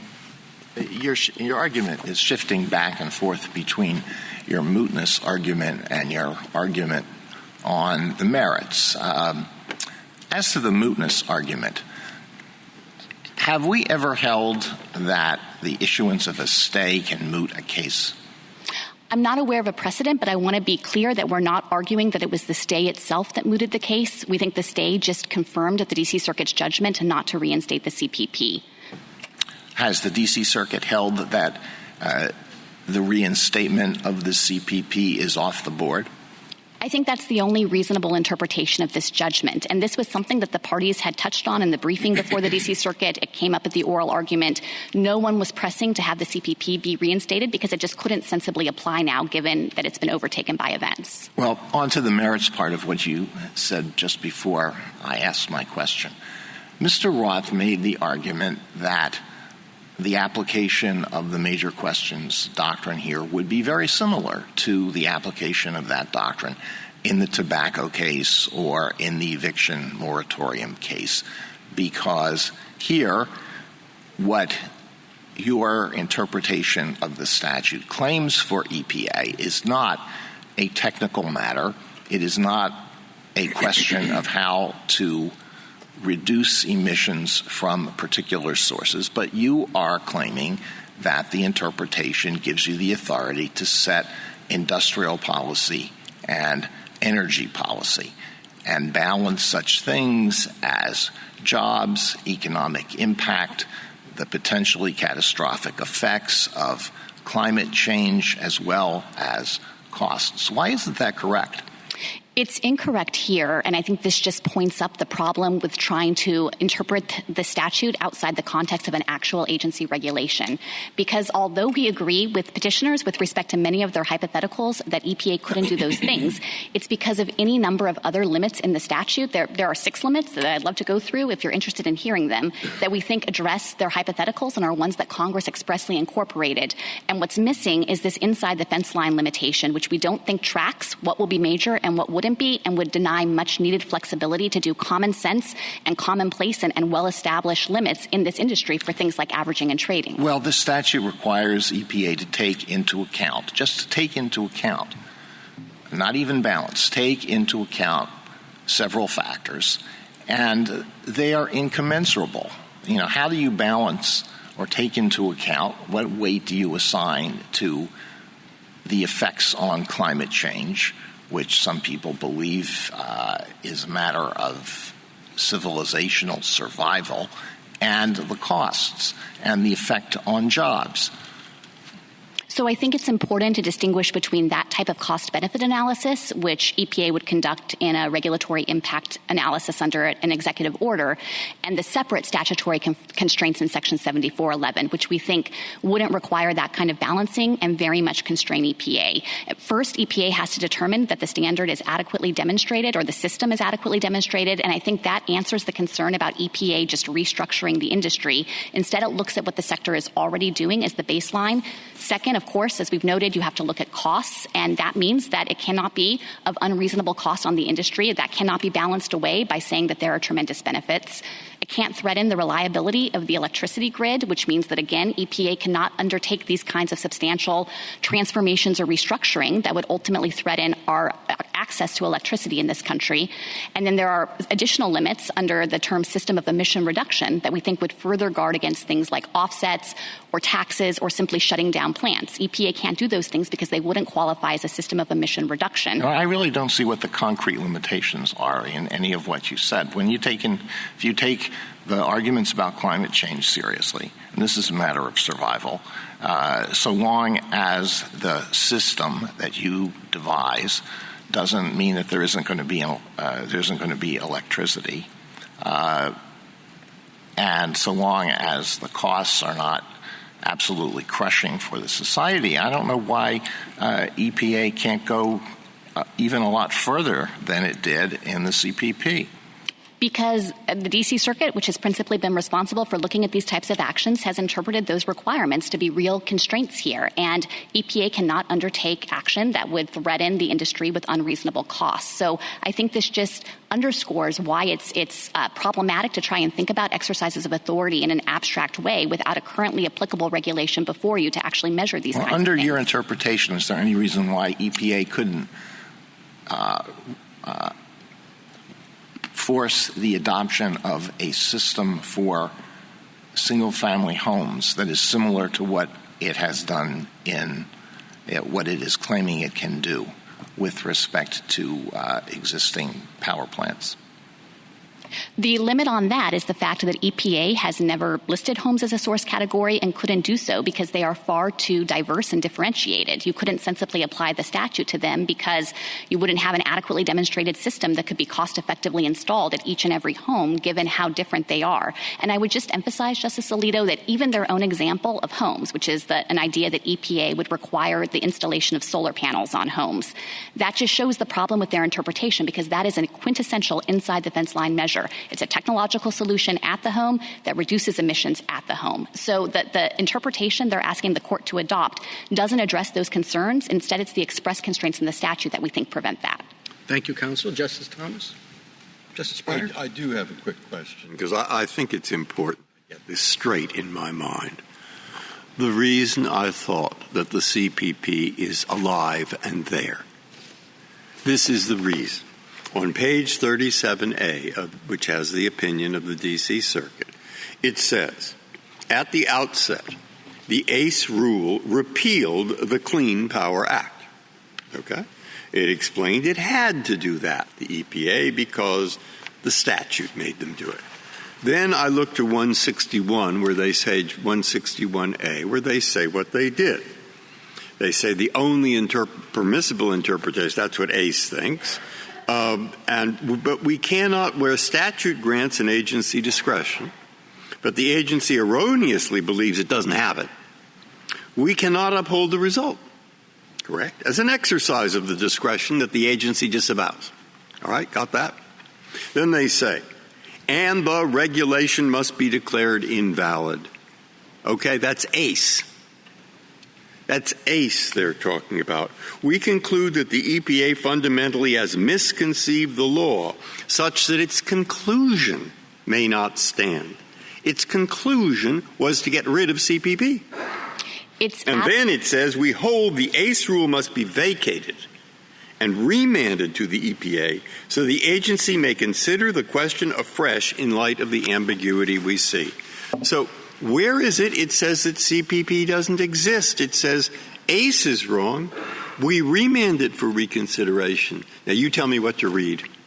So I think where we're maybe talking past each other, Justice Breyer, is that we think that the D.C. Circuit would have had to expressly say, and so the CPP comes back into effect. Of course, we don't dispute one bit that the D.C. Circuit vacated ACE and therefore vacated the embedded repeal rule. But there is a body of precedent in the D.C. Circuit about what you do when a rule is invalid and whether it automatically brings back the prior regulatory So when they regime. say the ACA rule must be vacated so that the agency may, quote, consider the question afresh.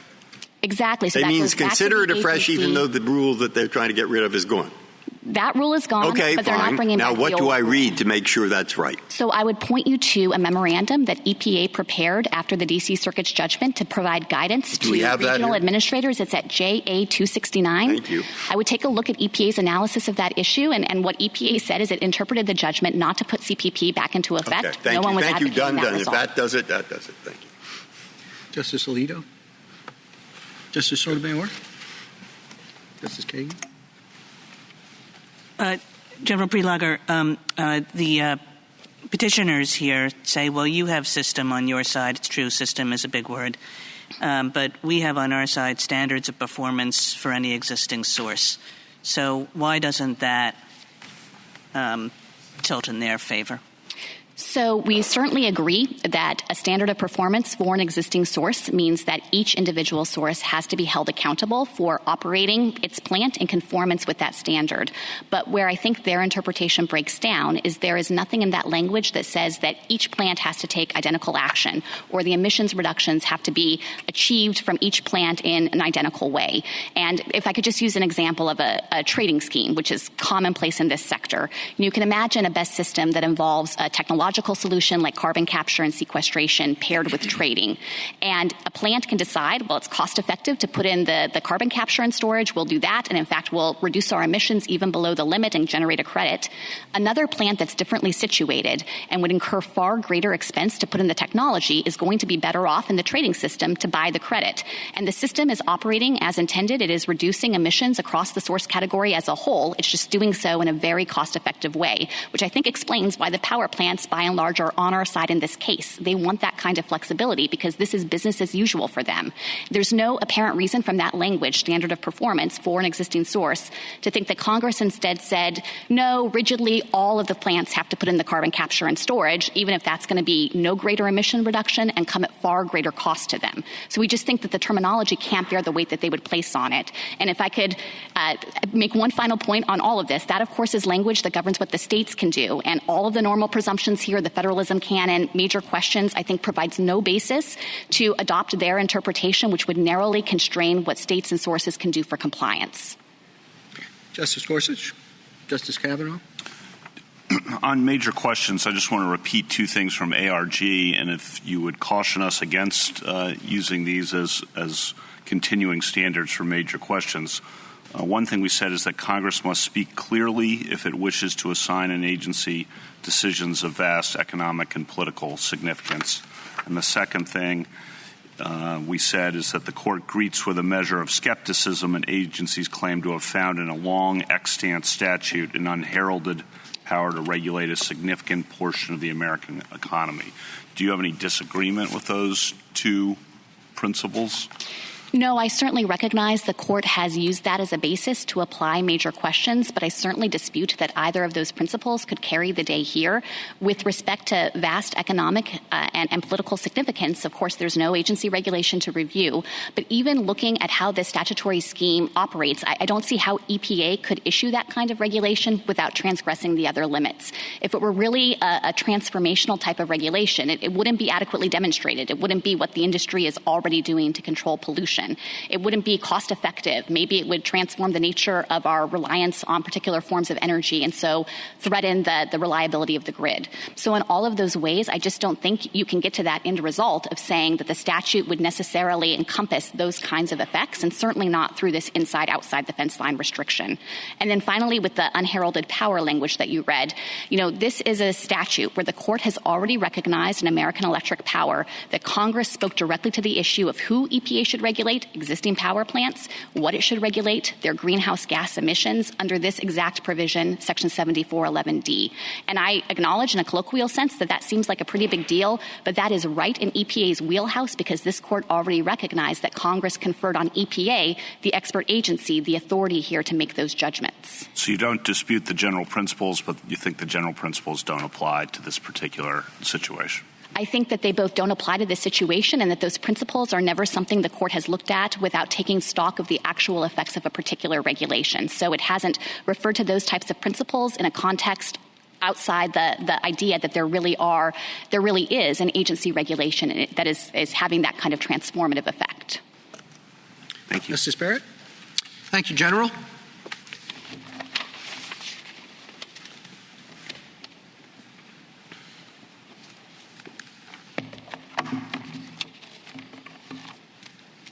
Ms. Brinkman?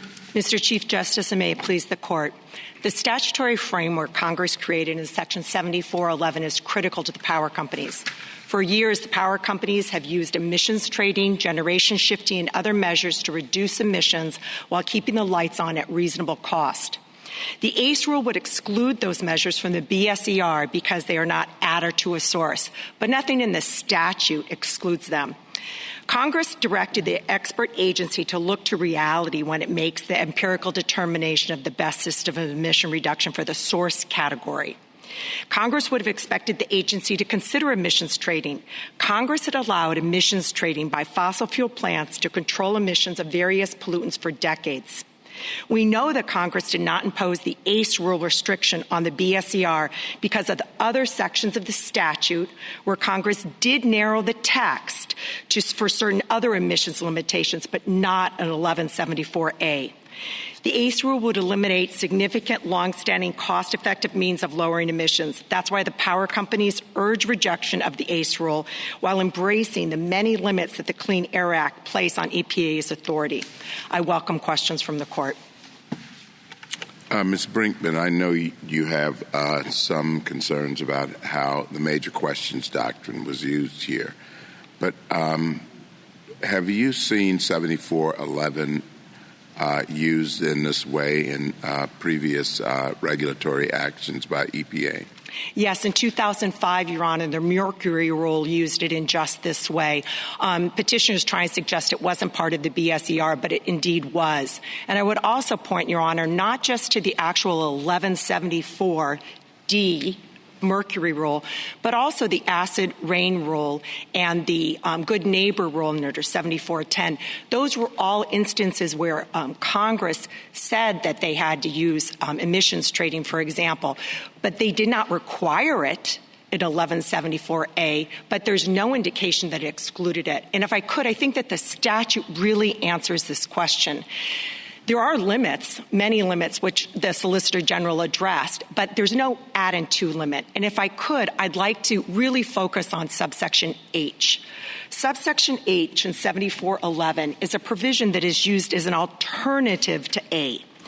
Under H, that is the provision that says if a standard of performance is not feasible for certain reasons, then, I'm going to quote, this is on page 9A of the Solicitor General's gray brief, he may instead of 1174A, what we've been talking about, he may instead promulgate a, quote, design, equipment, work practice, or operational standard, or combination thereof, which reflects the best technological system of continuous emission reduction.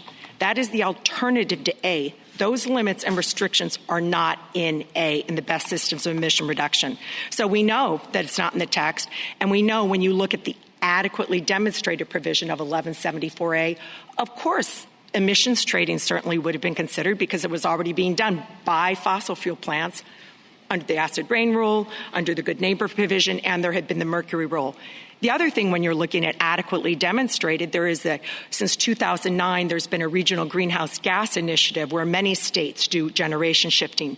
So the statute answers the question in this case. It is clear from that the best system of emissions reduction, which is a benchmark that the EPA sets, that the emissions guidelines that they set using the BSER is not prohibited from using these very standard practices of the power companies. What about not so standard? Could the best system of emission reduction adequately demonstrated involve shutting down a plant?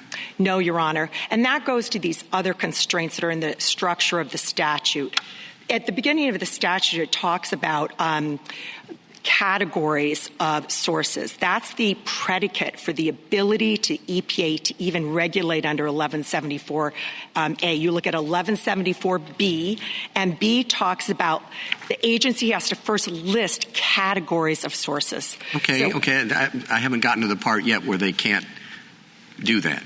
Right, because it's about reducing the emissions in that category source. Right. It's not about reducing the production of energy. Indeed, that's But why wouldn't reducing the emissions in a category source require reducing them to zero?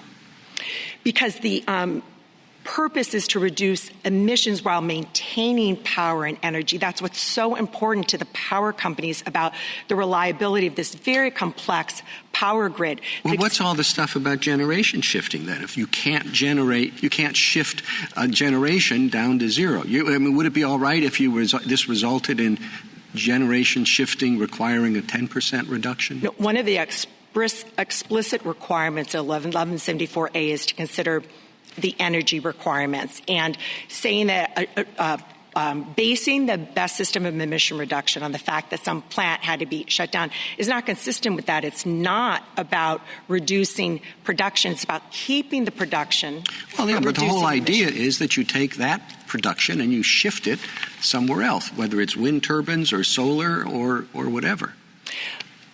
If I could try an example, Your Honor, because the ACE rule eliminates a lot more than generation shifting. I think I'm going to the emissions trading example that the Solicitor General was talking about.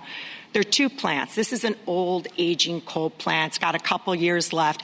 This is a new one. There's a big turbocharged scrubber that has to be put on. It's just too expensive for this plant to invest in that. This plant can do it easily and reduces to the level. So the first plant says to the second plant, if you double your reduction, I'll pay you for that. And that's cheaper. It's more cost-effective for the power companies because the first plant can keep operating. Emissions trading is what keeps those plants operating. And they are reducing the emissions twice as much because I'm sorry, I don't see. I'm sorry, I'm being thick here, but I don't see how the old power plant with 2 years left, how it is kept operating under the scenario you just described. Because it gets credits. It gets the emission credits from paying the second plant to reduce twice as much its reduction. That doubled reduction wouldn't happen, except for that the first plant, it's cheaper for the first plant to pay the fancier new plant to double their reduction. And so the first plant can live out its life because it gets those credits towards its limit. That's what these restrictions place on. I should also say there's no ability for the agency to require our companies to invest in electric vehicles or to plant trees because the reductions of emissions have to come from the source category. And that source category is where the petitioners get off. They keep talking about source. No, it's the source category that triggers the ability for the agency to regulate. And I can also explain that language in D if we want to. I know, Justice Kagan, you were asking about that. When you look at the language about any source, it also says any pollutant. That's the introductory sentence in there saying, states, you have to do a plan for any. It's what Justice Breyer was saying. In other words, all of them. You can't leave anything unregulated. We do agree that the state plans and the standards of performance go to individual plans. And if you look later in D, actually at the bottom, it talks about when we can take into, when the state can take into account the remaining useful life. It says any particular source. I mean, it is very clear when you march through it that the BSER here, which sets a benchmark, this is not command and control regulation. This is a benchmark that then is used for the emission guidelines, that in that sense, we're looking at the source category. Ms. Brinkman, as I read D1, and just going to what Justice Roberts asked you, a state could, in its judgment, exempt a particular power plant from regulation, correct? The statute explicitly says in D1 that they can take into account the remaining useful life. And that's why this kind of emissions trading in the credits is so important, because it's not But they don't have to do that. They could do an exemption for that source. Yes, that's correct, Your Honor. Because the credit could be too expensive, that it could kill the plant now rather than in 2 years. And so a state could decide that, correct? And yes, and that's what such a huge problem is with the petitioner's argument, suggesting that our flexibility and ability to comply with the state plans also would somehow be cabined by this. And the statutory text cannot support that. The framework cannot support that.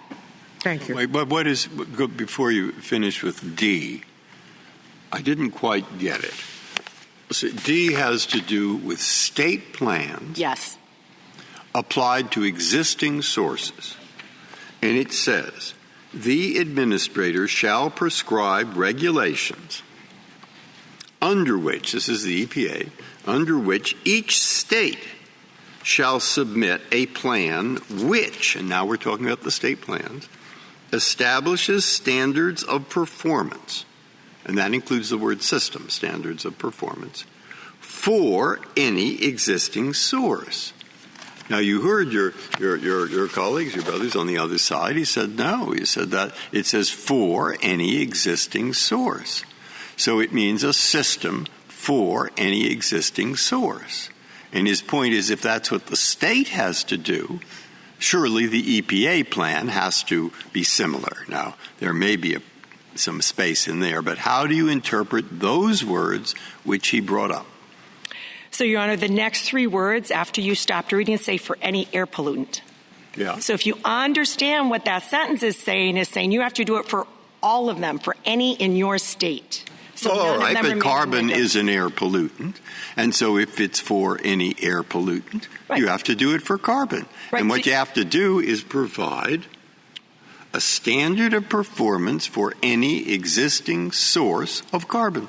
That's the standard of performance that the states do. Yeah. And if you go further down, Your Honor, at the bottom, it talks about also regulations of the administrator shall permit the state in applying a standard performance to any particular source under a plan submitted under take into consideration remaining useful life. That is clearly the state system. If you go back to... I know it's a state system. Nobody says it isn't. But if you're going back to A1, and we talk about the best system of emission reductions, that's the benchmark that is the best system of reduction that is then used to set this benchmark, this emissions guideline. There, Congress spoke very clearly, and the reason they can, do this is because of it's a category of source under B that's been listed. And so they can only do this if there's a source category. So then you look at the source category, and what's really important, you have to look at what's adequately demonstrated. That means you look to reality. You look to what's been going on, and we know emissions trading has been going on. And we know when Congress meant to limit something and to say, no, you can only consider technology, you can only do more at two things. They did things like in H, and it's not just H, the alternative I talked about before.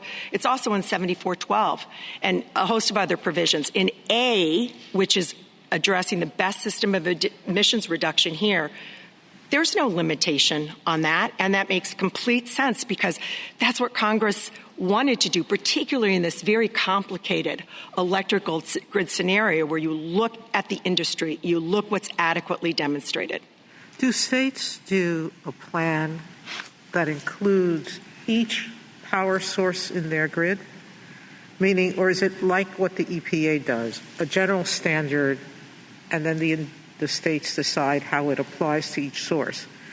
That sounds to me like the state comes in and says, for this kind of source, you have to do this. For that kind of source, you have to do that. Am I correct about that? Yes, and the states, in fact, have to go through and even identify all the sources are covered based on, their size and their emissions and so that type of thing. They sort of form fit for that. They fit for each source what their plan is? Right. And yes, Your Honor, it's very... And so that's why for each plant there could be a different set of systems that meets the goal, correct? A different way for each plant. There could be different measures that they use, Your Honor, and that's why it's so important. And so that's what you were saying, which yes. is to say for each source doesn't mean that it limits you to in-fence regulation. Not at all. It lets you do whatever regulation is necessary to reach the standard.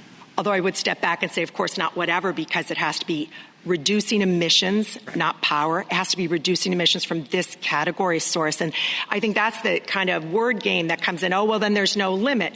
No, the fact that ATN 2 is not a limit does not mean it's a free-for-all. There are other limits. And I also would say, Justice Sotomayor, that I really think goes to that. It's really significant to me that when you read the term standard of performance in 7411A1, it says it has to be a standard which reflects the degree of emission limitation that's achievable. That is going to exactly how this works. It's this benchmark. It's not this command and control regulation that EPA does.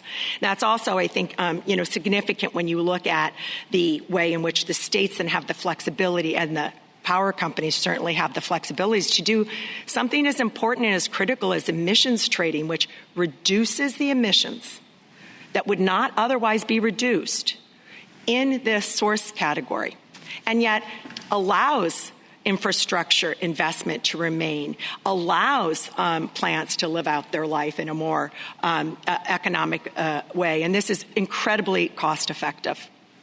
Thank you, counsel. Justice Thomas. Justice Breyer.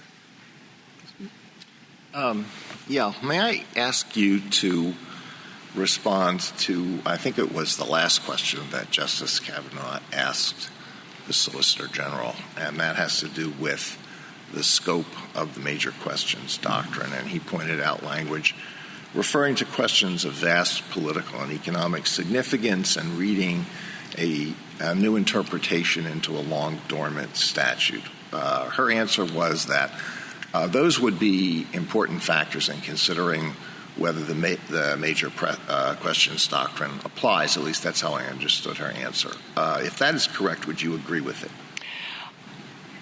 It needs to be considered at less of a level of abstraction, with all due respect, Your Honor. For example, the court has always looked to an exercise of agency authority, something the agency actually did that reflected the authority they were claiming.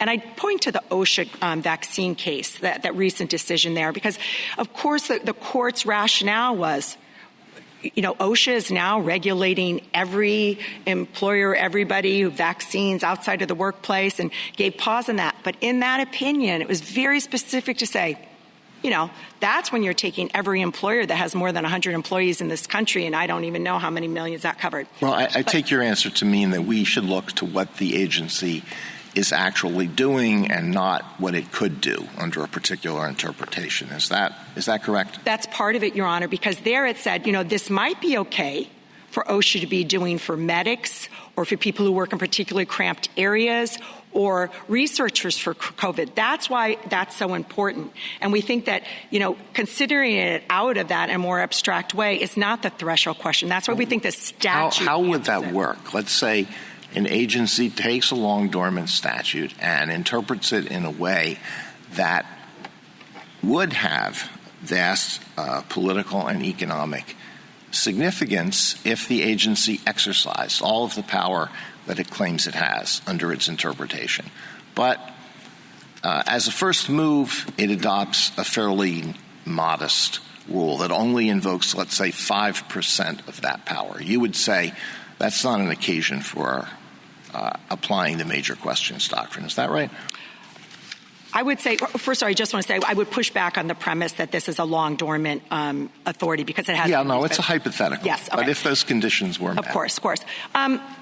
Looking at the exercise of the agency authority helps determine whether or not it poses a question of significant consequence. Of course, Congress does sometimes, like crystal clear, give very, very important significance. So we really agree with the idea that you look at that first, and if there's some ambiguity, but we think here the text answers it. Well, I do think you're hyping my hypothetical. You're questioning my hypothetical. I'm sorry, Your Honor. Dismissing the hypothetical. Maybe it's not a good hypothetical. But the agency says, here's the statute. We think we can do a lot under this statute. This is our interpretation. But for now, we're only doing a little. We're only exercising 5% of that authority. And you would say, no, that's not a major question because we look at just what they're doing, and that's not all that disruptive. Am I right? No, I'd want to know as a judge what exactly they did, and then I would compare it to the statute. You need to pressure test it against the statute first to see if there's authority for it. I'm going to ask it one more time because I think you're just disagreeing with the hypothetical. They say, we can do all this, but we're only doing this. All right, don't question whether there's ambiguity about whether they can do all of this.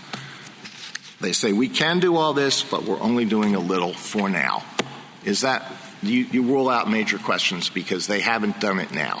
I don't want to say rule it out. If I could just, let me give, I think that rest, we can do this, it's kind of like dicta in a judicial opinion. I think he's saying, do you mind if in tobacco. Mm-hmm. Suppose they started off in saying, we are regulating the advertising of 4-foot cigars smoked through hookahs. Okay? Now, the problem is, can you regulate tobacco?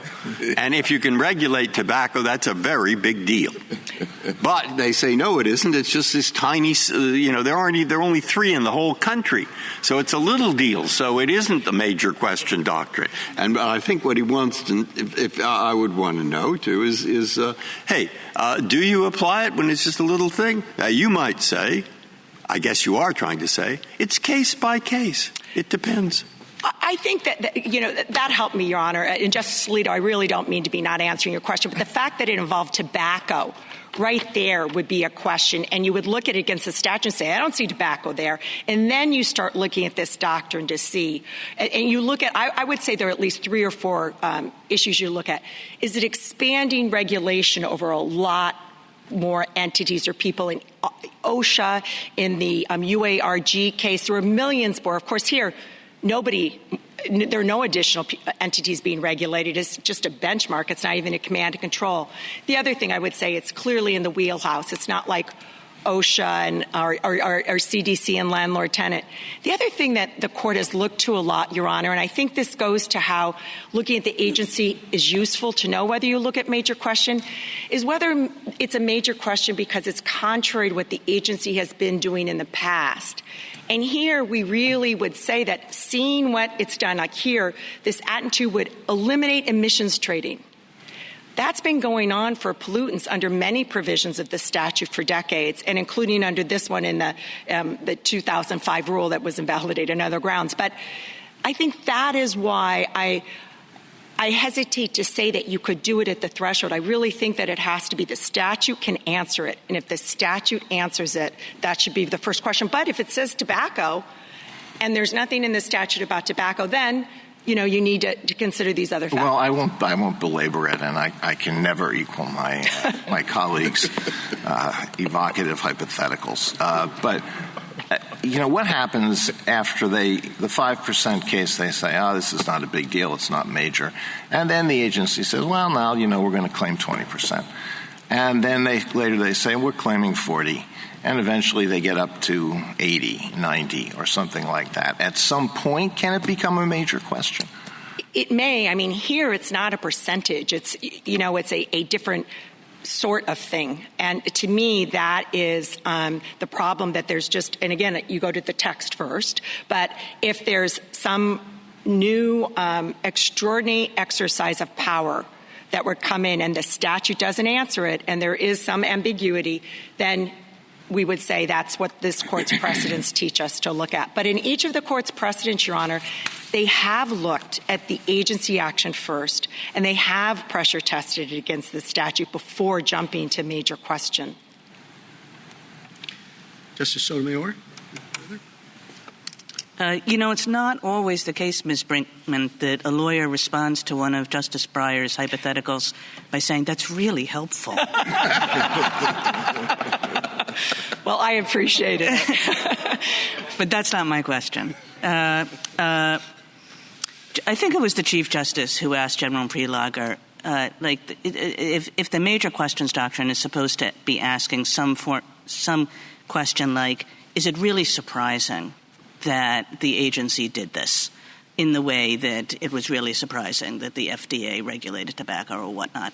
And General Prelogger's answer to that question, very much from an agency perspective, was like, it's not really surprising at all after Massachusetts versus EPA, at the very least, that this agency is doing greenhouse gas regulation.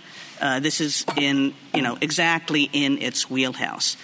But I hear you making a kind of different argument, and I just want to make sure that I'm reading you right, because you're saying, not from the agency perspective, but instead from the power plant perspective, something along the lines of, if you do anything about the way power plants operated, which maybe we do and maybe we don't, but you would know that we do these kinds of outside-the-fence things all the time, and that it's a sensible way for all of us to proceed, and that if you took that away, you would be essentially, it's not surprising because that's what the industry does.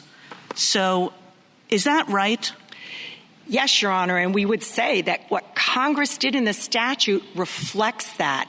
They told the agency, you have to look at what's adequately demonstrated. That's not a very common directive that Congress gives to agencies, which we welcome because we think there are abundant limitations in the statute. So they have to look to what adequately is demonstrated. Also, not only has the power companies been engaging this, but it's critical that, these emissions trading in particular. And I think it also explains and understands the statutory scheme, why it's source categories. That's what the agency has to list under B. And they figure, okay, we're going to look at that now. What's adequately demonstrated in the source category? And then we're going to look through and we're going to look. And, petitioners acknowledge this for other factors in 7411A. So did the ACE rule. When they were looking at whether something was adequately demonstrated, they looked, of course, at the source category, not for one individual source. That's not what 7411A is about. So, yes, Your Honor, we do say that from our perspective, that's what's important to the statutory scheme in 7411 that Congress set up and directed the agency to look to those standard practices that we've been engaging in. And I think under the acid rain rule, for example, it's not the same pollutant, but it's certainly a system that Congress itself set up in 1990. At the same time, it did not amend 7411A to limit it in that way. It didn't require us to do it, but it certainly would have been in that basket full of measures to look at to see what best system of emissions reduction should be used for 7411A. And is there any necessary relationship, or indeed is there even a probable relationship between this inside the fence and outside the fence regulation on the one hand and huge economic impact on the other? Not at all, Your Honor. That's why I tried to use in my oversimplified example about emissions trading 2 coal plants with a really expensive scrubber. No, something could be really expensive and, it could cause generation shifting, it could cause all manner of things, but it does not align with the attitude. A colleague of mine explained to me it was orthogonal. And I thought that was an interesting word that I looked up and understood that it just doesn't align with the at-to distinction. There can be things at that are quite, exorbitant. There can be things that are outside. For example, pre-washing coal at another site that then comes on to the actual facility, that's something that would be outside the fence line or not at and to, and that makes little sense. Justice Gorsuch? I think the potential surprise here, to pick up on Justice Kagan's question, doesn't go to regulating CO2, as she rightly says, but is using a cap-and-trade regime given the statutory language. And your responses to that, I think, fall into 2 categories. One is cap and trade's much better for the industry. It makes a lot more sense, more flexibility. Industry prefers it. It's good policy. It's better than command and control. And I think those are all, those are solid arguments that we need to consider. The second, on the more legal question, is, and you've mentioned it a few times, acid rain program was put in by Congress. That was cap and trade in 1990. And then second, in your brief, and today you've emphasized more in the brief, the 2005 mercury rule that the second Bush administration put in, and you've put some emphasis on that. And that was cap and trade. And so the question there, though, is that rule was then vacated in 2008. Yes. On different grounds. How should we think about that 2005 mercury rule as we think about this issue? What significance should it play? Because you did play it up quite a bit in the brief. If I could, I think there's one predicate argument that I would make, Your Honor, that I think you have to look at subsection H as a textual matter. That's what tells us that 1174A does not have, it's not excluding things and saying you can only look at technology and things at and to. So if you don't have to do that, then of course you look at emissions trading and all, because everybody knows that's out in the basket full of tools. But under H, Congress said if you can't do A, because it's not feasible, you do this other thing. You can promote a design, equipment, work practice, or operational standard or combination thereof. So that's not an A. So then you go to A and you look at the text and it says, what's out there that's adequately demonstrated? Well, we know that what's adequately demonstrated for this source category, fossil fuel plants, is what's at issue in the acid rain rule. That was in 1990. There's also in 7410, which is cross-referenced, but setting aside that textual argument, we know it was in the basket of measures that could be made because there's the cross-state air pollution control rule that this court upheld in the Homer case. That also involves emissions trading. So we know that all of that was out there, and it's based on the text, the structure, the direction to look at adequately demonstrated. So I would say, yes, it's very cost-effective for us. That's why it's adequately demonstrated. It's really important to the grid. I think that's your point, but it's not a policy argument. It's looking at what the text of the statute tells the agency to do when they sent this benchmark. What's adequately demonstrated? The Mercury rule was invalidated on other grounds, absolutely, but it did include emissions trading and generation shifting in the BSER. I know petitioners trying to say, oh, it was only used for compliance. If you go to the Federal Register and you look at that, they explain it as part of the BSER, the best system of emission reduction. And that's what we're talking about here today. It's whether or not there is a restriction against the agency taking into account anything other than at and to for that. And we would say the critically important aspect that also under D, that the power companies have flexibility in compliance. Thank you. Justice Barrett? Thank you, counsel.